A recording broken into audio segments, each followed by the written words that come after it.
दोस्तों आज मैं आपके साथ एक अद्भुत अनुभव शेयर करने वाला हूँ। कहीं जाइएगा मत।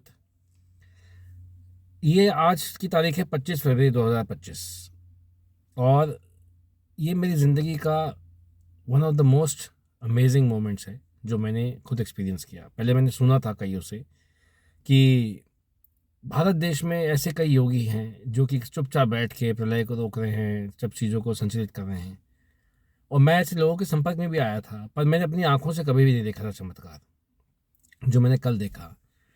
आपको याद होगा कि मैं कुछ एक लेडी है उनकी मैं वीडियो शेयर करता हूं जो हमारे साथ बलि प्रथा पे काम कर रही हैं और जो कामाख्या में जिन्होंने अभी रिसेंटली जाके 4 घंटे तक अपनी बलि नहीं होने दी, अपनी सिर्फ एनर्जी से बिना कुछ बोले।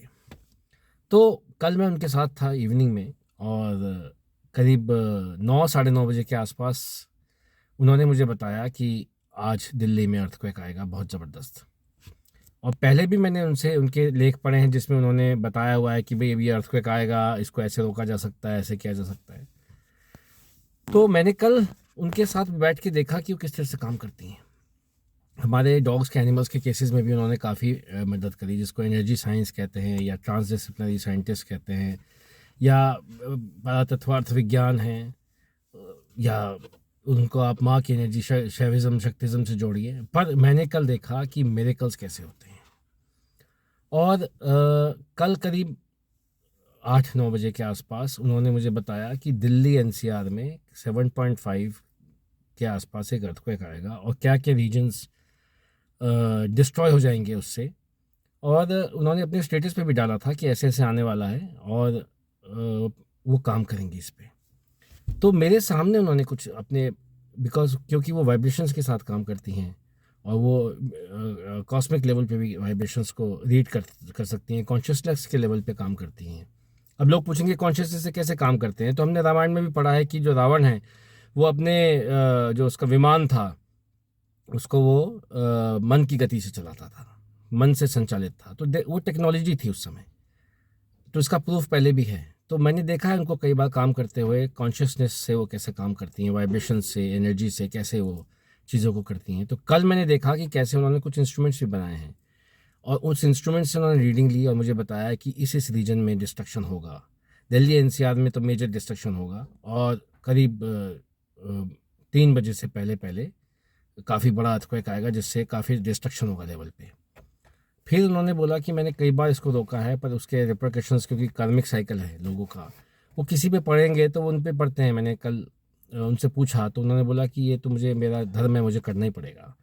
तो कल मेरे सामने, दोस्तों मेरी आंखों के सामने उन्होंने जो है इंस्ट्रूमेंट से रीडिंग्स मुझे दिखाई, कैसे कैसे कहाँ कहाँ एनर्जी इंस्ट्रूमेंट्स हैं उनके, कोई मैपिंग वाले इंस्ट्रूमेंट नहीं है अर्थक्वेक मैपिंग वाले। कहाँ कहाँ उन्होंने अपनी कॉन्शियसनेस यूज़ करके उन्होंने बताया कि कहाँ कहाँ अर्थक्वेक्स आएंगे, किस लेवल पे डिस्ट्रक्शन होगा, क्या क्या बचेगा और क्या क्या जाएगा।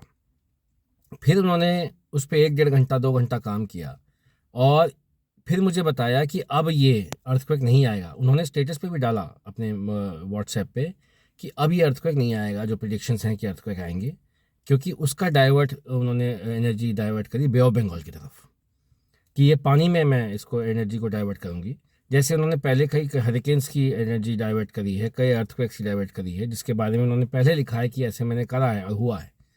तो कल मैंने अपनी आंखों के सामने देखा कि कैसे उन्होंने उस एनर्जी को अपने आप, अपनी सिर्फ अपनी शक्ति से कैसे उसको डाइवर्ट किया बे ऑफ बंगाल की तरफ, कि वो पानी में अर्थक्वेक आएगा और आएगा उतने ही 5.5-6 रिक्टर स्केल का, पर इतना डिस्ट्रक्शन नहीं होगा, इसमें किसी की हानि नहीं होगी। और ये करके उसके बाद उन्होंने काम किया, फिर रीडिंग्स मुझे दोबारा दिखाई कि अब देखो अब संकट टल गया है। और उसके बाद में मैंने देखा कि वो पड़ गई, उनका शरीर जो है ऐसा हो गया कि जैसे कि अपनी सारी ऊर्जा उन्होंने निकाल के दे दी। और अभी तक वो उससे उसके रिपरकशंस झेल रही हैं अपने शरीर पे, क्योंकि आप कुछ भी चेंज सिस्टम में बदलते हैं तो आपको उसका पे करना पड़ता है, तो वो अपने शरीर से, अपनी एनर्जी से उसका पे करती हैं। और ये कह के मैं अपने काम पे लग गया था, कुछ बिजी हो गया था, अपने चला गया था। तो फिर मैंने एक न्यूज़ रिपोर्ट देखी जिसमें आज सुबह की न्यूज़ रिपोर्ट है कि बे ऑफ बंगाल में जो है एक अर्थक्वेक आया है 5.5 रिक्टर स्केल का, जिससे कहीं नुकसान नहीं हुआ है। तो मेरे रोंगटे खड़े हो गए देख के कि कोई इंसान, इंसान की मस्तिष्क की शक्ति, इंसान के प्यार की शक्ति इतनी ज़्यादा है, हो सकती है कि वो प्रलय भी रोक सकता है। उन्होंने पहले भी कोर्ट केसेस हमें जिताए हैं, ऐसे नहीं है उन्होंने आशीर्वाद से जिताए हैं अपनी एनर्जी से। और जब मैंने उनसे पूछा आप ये कैसे करती हो, तो उन्होंने बोला सिर्फ अंदर से प्योरिटी से और अंदर के प्रेम से, निस्वार्थ प्रेम और प्योरिटी से उन्होंने इतनी अपनी आत्मा को शुद्ध कर लिया है, माँ की एनर्जी में चली गई हैं वो, साक्षात भगवती की एनर्जी में, कि वो चुपचाप बैठ के कहीं कोई प्रलय को रोक सकती हैं। और कई बार मैं इसका विटनेस हूँ, गवाह हूँ, जिसको मानना है माने, ना मानना है ना माने, पर वो अपनी ये जब चीज़ें शेयर नहीं करती हैं। आज मैंने ज़िद करी तो मेरे को शेयर करना है, मैं अपनी तरफ से शेयर कर रहा हूँ। और आप जानते हैं मैं किन की बात कर रहा हूँ। उन्होंने मुझे मना किया कि भाई मैं कोई पब्लिसिटी नहीं चाहती, मैं अपना काम करती हूँ वहाँ का। पर ये लोगों को जानना ज़रूरी है कि अभी भी हमारे भारत देश में ऐसी पुण्य आत्माएं हैं जो कि इस पृथ्वी को पहले से हमारे पाप से बचाती रहती हैं चुपचाप बैठ के। तो ऐसे ही शक्तियों को मैं नमन करता हूँ। हालांकि वो मुझसे उम्र में 8-10 साल छोटी हैं, बहन है, मानता हूँ उनको मैं, लेकिन वो शक्ति स्वरूपा हैं और साक्षात मैंने देखा है शक्ति स्वरूपा हैं। और हमें ऐसे लोगों का अनुसरण करना चाहिए। बलि के खिलाफ भी वो कर रही हैं, और कामाख्या में भी उन्होंने बिना शब्द बोले 4-5 घंटे तक जाके बलि रुकवा दी, कुछ नहीं बोले, देखा है मैंने बहुत।